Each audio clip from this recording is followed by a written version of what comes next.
একদিন বাজারে এক ধনী ব্যবসায়ী বামা খেপাকে দেখে ব্যঙ্গ করে বলল, ওই যে ভিখারি সাধু, কিছু করে না, শুধু খায় আর বসে থাকে। লোকজন হাসাহাসি শুরু করলো, কিন্তু বামা খেপা কিছু বললেন না, শুধু চোখ বুজে মায়ের নাম জপ করলেন। মুহূর্তের মধ্যে ব্যবসায়ীর শরীর কাঁপতে শুরু করলো, মুখ ফ্যাকাশে হয়ে গেল আর সে মাটিতে লুটিয়ে পড়ল। দুদিন পরে লোকটি অসহায় হয়ে বামা খেপার কাছে এলো। ক্ষমা করুন বাবা, ভুল হয়ে গেছে। বামা খেপা শান্তভাবে আশীর্বাদ করলেন, আর মুহূর্তেই লোকটি সুস্থ হয়ে উঠল।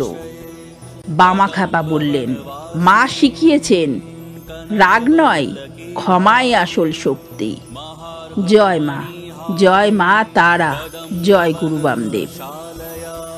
कुछ भरोल सन्मालया, कुछ पमित शैलया, गुरु कृपाल सत्व।